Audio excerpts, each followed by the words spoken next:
¿Qué tal amigos? Sean bienvenidos a este su canal Explaining Capoeira. El día de hoy tenemos un video completamente distinto a todo lo que suelo hacer, ya que lo que a mí me gusta es enseñar movimientos, pero muchísima gente ha querido conocer un poco más de mi vida personal. Y como estamos celebrando que llegamos a los 50,000 suscriptores, el día de hoy te voy a presentar 50 cosas que seguramente no sabías de este canal o de mí. Y como no quiero aburrirte solamente con cosas personales, decidí agregar bastantes datos curiosos que seguramente tampoco conocías de la capoeira. Antes de comenzar con el video, tengo que informarte que estamos celebrando también que ya tenemos equipo nuevo para poder trabajar. Esta es la computadora que compramos gracias al apoyo de todos en la preventa de nuestro primer DVD, que por cierto también ya estamos trabajando en la edición. Así es que si tú compraste uno de esos DVDs, dentro de muy poco recibirás noticias. Y si aún no estás suscrito, suscríbete ahora mismo y no olvides activar la campanita de notificaciones, porque estoy seguro que nuestro contenido te será de ayuda.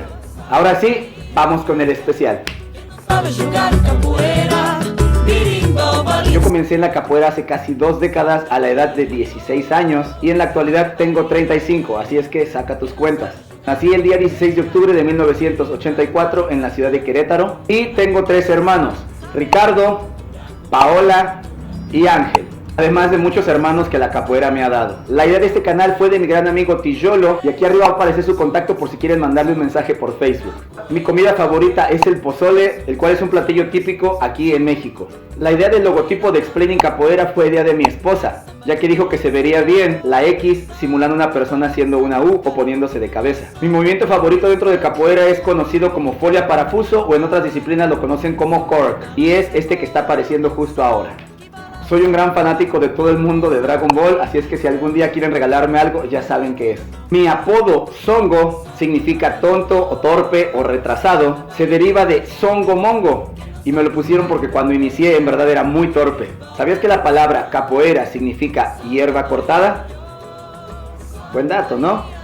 Te invito a que investigues por qué, esa es una buena tarea. Mestre Bimba tenía un sistema de graduación basado solamente en 4 colores y en lugar de cordas usaba pañuelos de seda. Si sabes cuáles eran estos 4 colores, déjamelo aquí abajo. Uno de los primeros sistemas de graduación se le atribuye a Mestre Mendonça y el cual basaba los colores de las graduaciones en los colores de la bandera de Brasil. Dentro de la capoeira existen 2 formaciones diferentes de instrumentos. Aquel que lleva 3 berimbaos, atabaque, pandero y agogó se le denomina batería, mientras que la formación de instrumentos que estableció Mestre Bimba, conformada únicamente por un berimbau y 2 panderos, se le denomina charanga. Aunque no existe un uniforme oficial para todos los grupos de capoeira, muchos grupos de la capoeira Angola se identificaron con los colores amarillo y negro, mientras que Mestre Bimba y la capoeira regional se identificaron con los colores blanco y azul. Los colores amarillo y negro de la capoeira Angola los estableció Mestre Pastinha y esto fue porque eran los colores que usaba su equipo favorito de fútbol. Interesante, ¿no crees? Existen registros que en la antigüedad el berimbau, que actualmente es el icono de la capoeira, era usado por comerciantes para de esta forma atraer a sus clientes y poder ofrecer sus mercancías.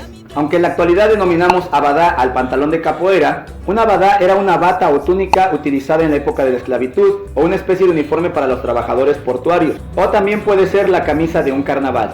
En capoeira existe un movimiento llamado godeme, el cual es un golpe con el brazo, pero ese nombre surge de una mala interpretación del inglés, ya que cuando veían que 2 americanos peleaban y uno golpeaba al otro, este le respondía God damn it, maldiciéndolo de una forma, y ellos interpretaron esta oración como el nombre del movimiento, God damn it.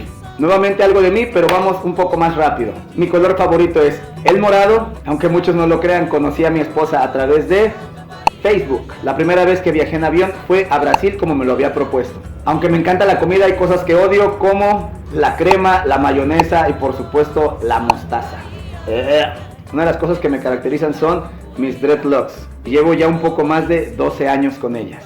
A través de este canal hemos logrado conectar a 217 personas que desean aprender capoeira con algún profesor en alguna parte del mundo. Y eso es algo de lo que me siento muy orgulloso. Aunque el canal es en español, decidimos colocar el nombre en inglés para que esa forma fuera un poco más global. A lo largo de mi carrera en capoeira he tenido 19 fracturas, incluyendo dedos, nariz, clavícula, brazo y por supuesto, rodilla. Uno de mis mayores temores son las inyecciones. Y el siguiente es uno de mis secretos mejor guardados. Así es que por favor no lo compartan con nadie. Y lo diré en voz baja al micrófono. Creo que soy moreno. Uno de los capoeiristas legendarios sin duda es Besouro, del cual incluso se hizo una película que con gusto te dejaré en la descripción de este video. Y desgraciadamente murió porque no sabía leer. Así es que a leer. Otro de los significados de la palabra capoeira es gallos de pelea. Investiga por qué. En 2014 la UNESCO declaró la capoeira como Patrimonio Cultural Inmaterial de la Humanidad. Un gran orgullo, ¿no crees? En el año 1712 surge tanto en el vocabulario portugués como en el latino el término capoeira. Hubo una época en la que los capoeiristas eran contratados por políticos para causar desorden en los días de las elecciones o incluso para intimidar y cobrar impuestos. Una época un poco fea. Si no lo sabías, también existe el Día del Capoeirista y se celebra el día 3 de agosto. Es que felicidades a todos nosotros. Antiguamente era una costumbre que los capoeiristas usaran traje blanco y era considerado un buen jugador aquel que entrara a la roda y lograra salir impecablemente limpio. ¿Tú crees que podrías? En la saga de videojuegos Tekken existen dos personajes, Eddie Gordo y Christy Monteiro, y los cuales usan la capoeira como su estilo de lucha, además de que sus movimientos fueron realizados por el gran mestre Marcelo Caveirinha. Existe una leyenda llamada Ungu, el cual narra la historia del surgimiento del berimbau. Es una historia en verdad muy fuerte, pero te recomiendo que la veas. Así que en la descripción te voy a dejar el link al video. Esta es una de las grandes polémicas dentro de la capoeira, así es, benguela o banguela. Pero para no entrar en detalles, banguela es un tipo de juego creado por Mestre Bimba y era usado para calmar los ánimos cuando estos se subían. Y benguela es un estilo creado por Mestre Camisa, el cual tiene un origen completamente distinto. También en YouTube puedes encontrar una explicación más detallada sobre este tema, que incluso Mestre Tony Vargas hizo una canción. Vamos con los últimos 10. Tengo un tatuaje de un Quetzalcóatl y el cual lo hice para representar a mis raíces. Aunque muchos no lo crean, cuando iba en la escuela mucha gente me hacía bullying y no tenía amigos. 100% real, no fake. Me encantan las ciudades con clima frío, es que no podría vivir en un lugar con clima de playa o mucho calor. Uno de mis grandes sueños es poder conocer Japón, ya que me encanta toda su cultura en general. Otra de mis grandes pasiones es dibujar, así es que si algún día quieren que les muestre mis dibujos, déjenme un comentario. Desde hace algunos años he adoptado a algunos chicos muy talentosos que desean convertirse en profesores de capoeira, y esto como una forma de ayudarles a alcanzar sus sueños. Y al día de hoy algunos de ellos ya dan clases y tienen sus propios alumnos, y eso es un gran orgullo para mí. ¿Sabías que además de este canal tengo otros dos canales en YouTube? Uno se llama Berimbau Soul y está enfocado a la música de capoeira, y el segundo se llama Absurdamente Curiosos y es una colaboración que hago junto con mi esposa. Es un canal de entretenimiento completamente distinto a lo que estás acostumbrado a verme hacer. Así es que te invito a que entres a esos canales, veas los videos y me dejes un comentario sobre qué te parece. Las personas que más admiro en este mundo son mis padres y a mi profesor de capoeira, con las cuales estaré eternamente agradecido. Y por último, mi nombre es Eduardo, o completo Juan Eduardo, pero hace años que nadie me llama así, así es que por favor guárdame el secreto. Y con esto llegamos al final de estas 50 cosas, espero no haberte aburrido. Ahora sí, sin más por el momento, yo me despido y nos vemos en un próximo video. Ashe.